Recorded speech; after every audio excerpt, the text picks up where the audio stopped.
Zomato, Rapido, OYO, exploitation और society बर्बाद करने के अलावा इन सब में क्या कॉमन है? वेल, ये सब टेक स्टार्टअप्स हैं। ट्विटर पे इनकी हाइप दिखती है, हर जगह इनके लोगोज दिखते हैं, हर जगह इन सीईओज की स्टुपिडिटी दिखती है।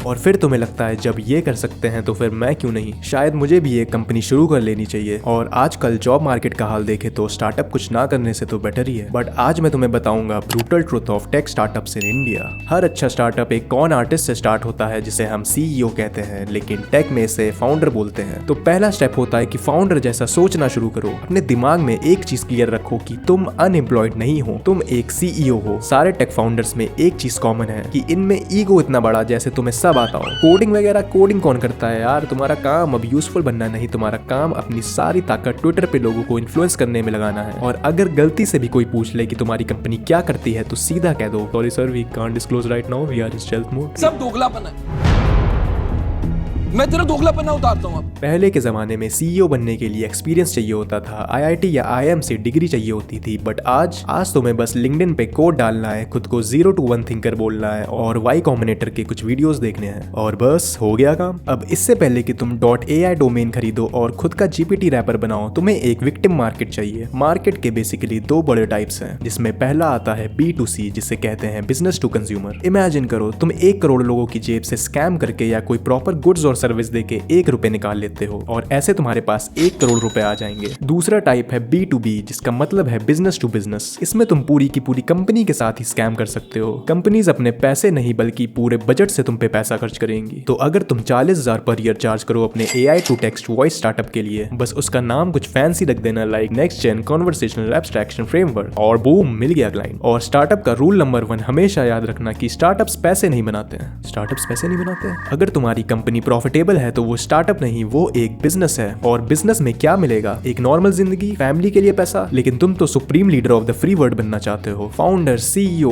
TEDx स्पीकर वाइब्स चाहिए तुम्हें। अब तुम सोच रहे होगे कि मैंने तो अभी तक कोड भी नहीं लिखा, ना कोई एक्चुअल प्रोडक्ट बनाया है, और यही रीजन है कि तुम अभी तक फाउंडर नहीं बन पाया। सबसे इंपॉर्टेंट चीज है स्टार्टअप में गुड आइडियाज या प्रॉफिटेबिलिटी या इंडस्ट्री एक्सपीरियंस नहीं, इट इज पावरपॉइंट स्लाइड्स। किसी डिजाइनर को ढूंढो और एक किलर डेक बनवाओ, उसके बाद ये सूट पहने प्राणी जिन्हें हम वेंचर कैपिटलिस्ट कहते हैं, इनको पिच करो। तुम्हारे इमेजिनरी शेयर्स के बेसिस पे ये जी भर के पैसा फेंकेंगे और फिर कंप्लीट होगा the first layer of triangle of startups. MLM या पॉन्जी स्कीम लग रही है? डोंट वरी, बोल देना इनोवेशन है। अब अगर तुम्हें टीम बनानी है तो इमेजिनरी इक्विटी दो। अब तुम्हारे पास आइडिया भी है, पैसा भी है, अब फाइनली तुम कुछ बना सकते हो। बट नहीं, अभी भी कुछ बनाने की जरूरत नहीं है। तुम्हें बस लोग चाहिए जो कम पैसों में ज्यादा काम करे। उनको इक्विटी का लालच देके ये लोग उनसे अपनी बाहर की जिंदगी भुलवा देते हैं ताकि वो एक असली इंजीनियर, डिजाइनर और सपोर्टर की तरह काम कर पाए। और इन्हें कहते हैं हम एम्प्लॉइज। ये पिरामिड का सेकंड लेयर होते हैं। इन लोगों को मोटिवेशन भी देना पड़ता है टाइम टू टाइम ताकि ये भटक ना जाएं। फिर ये तुम्हारा कोडिंग, डिजाइनिंग, कस्टमर सपोर्ट सब कर देंगे जब तुम पॉडकास्ट पे इंटरव्यू दे रहे होगे अपनी $multi-million फंडिंग के बारे में। और अगर गलती से